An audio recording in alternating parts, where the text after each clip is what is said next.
lastly, want to say, or I want to ask, you know, what was it like, being with working with Ebony, and since with your being a prolific writer, how do you feel like that's like pretty much changed your life, your writing ability and Okay. skills? Well, about Ebony, I feel the same way I feel about some of our other stuff.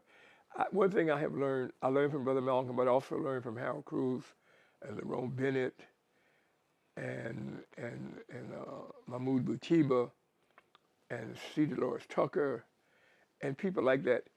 You gotta you can't you everybody's not gonna do everything exactly where you want it. You got to give them credit when they do credit.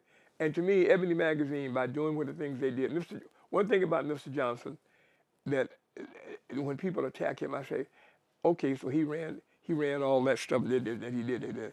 But on the other hand, that brother ran some stuff that nobody else in this country was printing at that time. He ran articles, he ran pictures, he ran stuff that nobody else in this country was printing. The only way you could see that stuff, that we knew what was going on with each other around this was with Ebony Magazine. And so, you know, if he had like initially like all the models were light skinned, you probably never saw dark skin. But one thing about Johnson that I always say, brother, is this: when enough black folks got on his case, he changed. He would change. You see what I'm saying? He was not gonna be no gonna get out there like when he start uppercasing the B in black. you know, when he started changing, you get to see the Ebony Fashion Fair. I mean, I remember that thing started, man. You go to Ebony Fashion Fair, man, they look almost like white girls, or they were light brown, but they all had long hair. All that kind of stuff. I remember the first time they put a model in with a fro. What was that like? It went crazy. The audience went completely crazy. But from then on, he made sure he had models in there with froze. So he would, in other words, the man would respond to us. he, he,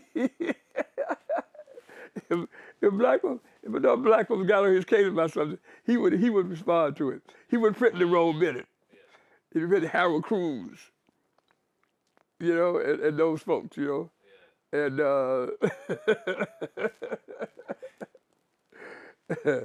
so I tell all of us, man. I think all of us, we have a positive side and a negative side, and nobody has a 100% positive.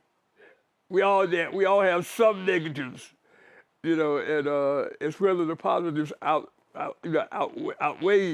the negatives that you get to be judged by. And Mr. Johnson, one thing about him that I tell people we should learn from, that brother responded to pressure from black folks. If black folks got over here about something, man, he did it right away. He'd have an article in that. About they didn't do this, he'd have that article there, the next magazine.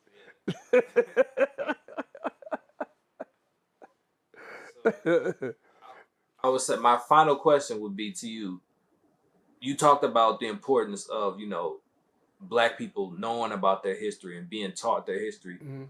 As a teacher, as a writer, and everything you've done in life, what type of legacy or impact do you want to leave for the black community? Uh, Basically, I have some. I collect black stuff. I have black books, black magazines, black articles. So I want to leave. My thing is to leave, course, some of it, much of it, to my family, because I have a son and two sons and uh, five grandkids and about seven great grandkids. And so I'm going to leave some of it. But I think that as Harold Cruz and Lerone Bennett and those folks always said, man, you got to make sure that you leave this stuff where people can have access to it. Don't leave it somewhere. Don't put it somewhere where you gotta you can't get to it unless you got 5,000 PhDs. You know what I mean? That kind of stuff.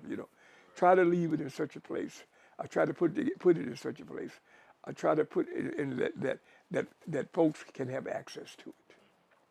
And so that's what I am going to try to make sure that with the stuff that I have, that I make sure that I put in a will or something where it can be somewhere where people have access to it. Because that kind of stuff is important, man. We gotta show. I look at some of that old stuff, man, and it's really, really great for me to look at it. You know, uh, and even if I may not totally, because as I said before, brother, you probably never totally disagree with anybody. You always have some disagreements with people. But if you are both Pan Africanists and have a strong belief in black unity, then you argue about those and then come up with something that we can do. You know, that's why I say, when two people disagree, they sit down with each other then and come up with something.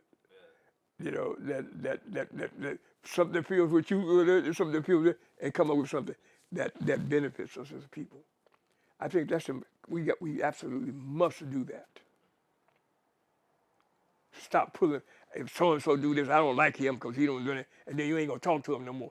And this might be a very serious, a good person, but now y'all not talking to each other because when y'all need to get together, sit down and talk, and say, okay, so I don't kind of like the way you do that. I don't kind of like the way you do that. But since we're both strong Pan-Africanists, let's see how we can work out something that we can pass on to our young people. All right, Mr. Peter Bailey, thank you so much for sitting down with me, man. I really appreciate it. It really means a lot. Okay.